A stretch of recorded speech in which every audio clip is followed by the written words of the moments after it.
what's going on, guys? It's me, Train Man, and welcome back to the Zombie Train, episode 176. This is going to be an episode of Working on the Gorge again, because the episode that comes out this week features this area, just to give you an idea of my time crunch. I'm building this now. Anyways, this is all texturing work, and it turns out alright. Doesn't turn out great, though. There's a lot more that can be done. Unfortunately, I don't think much more will be done before the episode actually comes out. So, why did that get turned down? No. Turn that back up. I don't know why this gets turned down. I don't know why this gets turned down. I don't even have Skype on. That was the thing that was doing it before. Stop. Stop turning it down. Okay, so, this week's Zombie Train. So, I was asked about, by Israel, episode 100, and, god damn it turns it down again.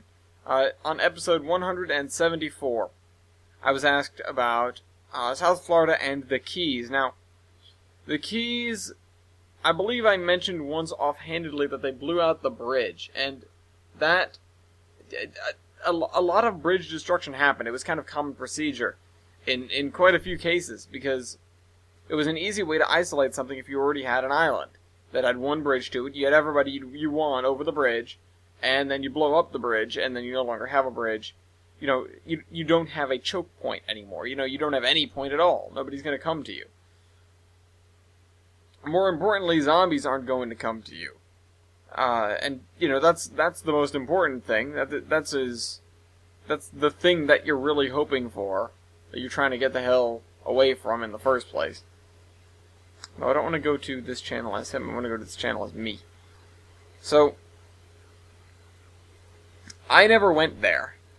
I'll be honest. The farthest south I went was probably New Orleans. Although, no. I went into Mexico a couple of times, but I never went south on the Floridian Peninsula. The stuff, like the little engines, the steam engines from Disney and whatnot, those are 3-foot gauge, aren't they? Because I don't remember needing them or getting them for anything. And it's not like Florida has an immense amount of steam locomotives. Let me check my roster. I have a thing for this. I don't know what engines came from Florida, but I don't remember anything really, nothing really jumps out at me. So, there are some passages in World War Z about what went on in the Everglades, and you ended up with very few, very isolated survivors out there in those swampy kind of regions of the southern U.S. The population centers, being in an area that's warm, had no respite at all from zombies. There was no way you were going to be able to, you didn't have a seasonal no zombie zone, which happened in a lot of places in the U.S., and that was very nice, but, zombie train locomotive roster. So, you had a lot of people in that fled, and, it's the southernmost point. When you're bailing out of Florida, which, again, a lot of people did, when you're bailing out of Florida, then you have a long ways to go before you're really going to get in trouble. I will point out, though, that the majority population of Florida, aside from, like, Miami Beach and Orlando, Disney at least, is old people. And, that's not a dig, that's an objective fact. It's, these are the people that are stubborn enough to stay there when the hurricane comes. They are more than stubborn enough to stay there when the zombies come, and they are not defended. So you end up with old people zombies. Which, there were actually, per capita, there were quite a lot of zombies down in Florida, and that being the reason, and they just sort of wander and get bogged down in the bayous and stuff like that. But the thing about zombies is they have perseverance and energy beyond any human being. They will outlast you. And if it's you versus a zombie in a bog, and you've got nothing but bare hands, the zombie's going to win eventually. You've got to eat and sleep sometime. Even if they can't get to you right away, you're either going to be up on those trees, hiding from them, or you're going to be starving to death up there, or you're going to be dying down on the ground to the zombies, and just becoming one of them. Not that it was encouraged, excuse me, not that it was encouraged to take one's own life, but it's worth pointing out that, oh dear me, that's quite a few actually. It's worth pointing out that if you don't die by a zombie's hand, these aren't the rising from the dead zombies. Unless you already have the virus, you can't get infected by being dead and being reanimated. Like, if you die of other causes, especially if you blow your own brains out, which is what, the one thing the Solanum virus needs, if you blow your own brains out, there's going to be nothing for the virus to latch onto and expand from and, subsequently take you over. So anyways, here we go. Here's the lineup for Florida. So you got 4040s, 1280, 4060s, a Mikado, 7 prairies, which is, I think, the second most prairies in a single state. Third most. Fourth, well, tied for third.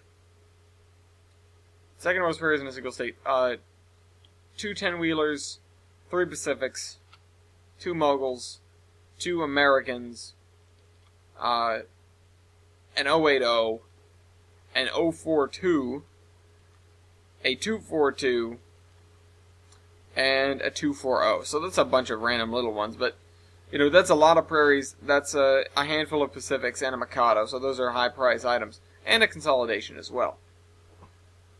Speaking of consolidations, Weibold's been working full-time at the museum pretty much, so we're not going to be getting him on, I wasn't going to force him to come on the pod, or on this today, to work this out. Anyways. So, that's the lineup in Florida, which is interesting because they have a total of 30 steam locomotives down there, standard gauge ones. Which, compared to a lot of other states, it's not an immensely high number, but it's higher than a lot of states. For comparison, what is that, Alabama has 13, Arkansas has 13, Arizona has 18, Connecticut has 10, Nebraska, I guess is that 23? That's any. New York State has 26, so they have more than New York State. They have, Tennessee has 20, West Virginia has 27, so that's still less than 30. Florida has more. Anyways, yeah, that's my point is they've got quite a few.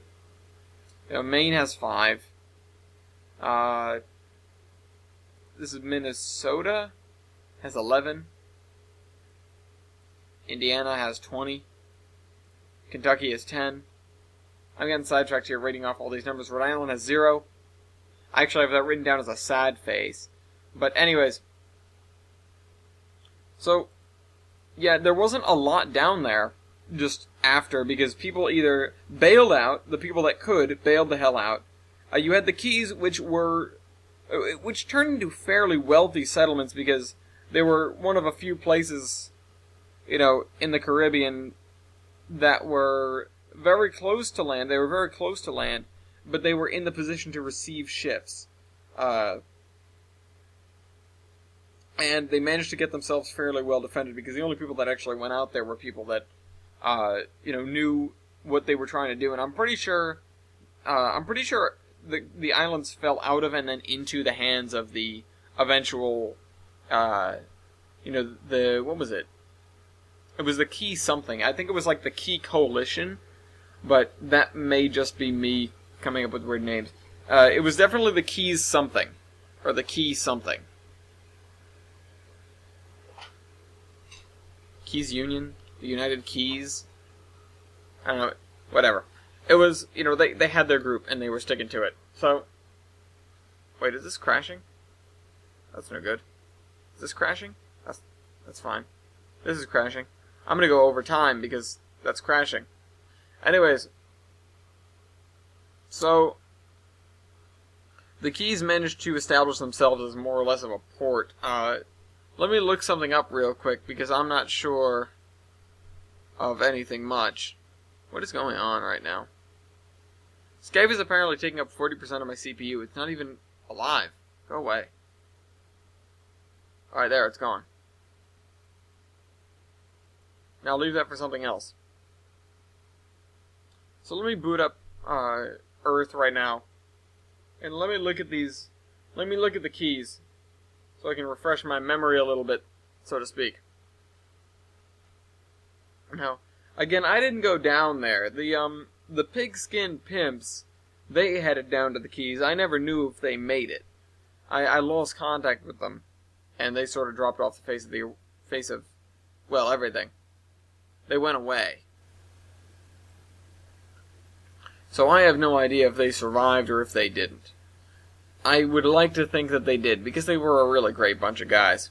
But, you know, odds are they didn't make it whole down from Selkirk, New York to, you know, the Keys. Which is unfortunate. Especially when they left, you know, having heard word of, you know, they're going to blow out the bridge, blah, blah, blah. This was a few months after the Great Panic, I think. Was it a few months? It may have even been a few weeks. I remember down there, you know, the place again got swarmed. People bugged out, but some of the people running out into the Keys, they were already infected. They didn't know it. And the people who, in the end, wanted to fortify the Keys ended up having to take back some of the islands from zombies. They were, you know, they were already thoroughly infected. They were what you might call not human territory anymore. And they made a valiant effort, clear them out, you know, hit the bridge, and the Keys were theirs from then on. You know, I don't think they were ever heavily contested. And that was one of the big infrastructure projects that was planned and didn't go through. You know, I was able to ramrod quite a few massive, you know, almost needlessly massive infrastructure projects using, you know, using what we had on hand, using the power of the Zombie Train Incorporated. And that getting that bridge, the railroad bridge there, to be useful again was something I would have certainly liked to do, although there wasn't really the demand for it.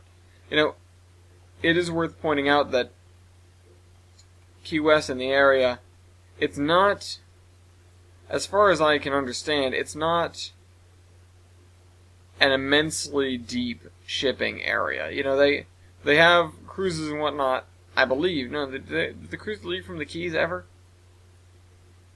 Oh, this looks like it has a channel dredged.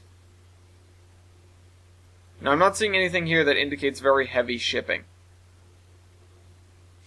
And that sort of reminds me of the naval station. But that's because there's a lot of dredging out here because a lot of the water is very, very shallow. Like, very, very shallow.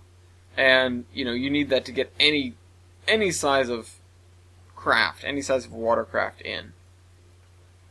But yeah, so that was, they went back to the old pirate ways of, you know, row a boat ashore. Also, I don't think they had all the keys. If I'm recalling correctly, right around, well, Pigeon Key isn't actually connected, but yeah, right around Pigeon Key was where they decided to butt up the bridge, take care of the bridge, because there were already gaps in the rail bridge there. Overseas Heritage Trail. Yeah, it would have been an infrastructure nightmare to do, and it's not it wasn't explicitly a bad idea, but the fact that it would have been so far out, and also the fact that they weren't really doing a hell of a lot out there. They had an airport, which was nice, but it's not an immensely large airport. They have a few fairly good-sized airports, but nothing stand out, you know, nothing international. I don't think they can land really, really big planes there. Although we did build a mooring mast at the largest field there. What is that, Boca? Yeah, it's Boca Chica Field. We built a mooring mast for the Enterprise and for the other members of the D Corps. Again, I tried to, you know, well, I didn't really. Weibold wanted to push for hydrogen. But, anyways, hope you guys enjoyed this video. Keep feeding me the ideas. I'm sorry if that was a little lackluster, but hey, you know, not every state has fantastic history. The Keys made history by surviving more or less on their own. Train Man out.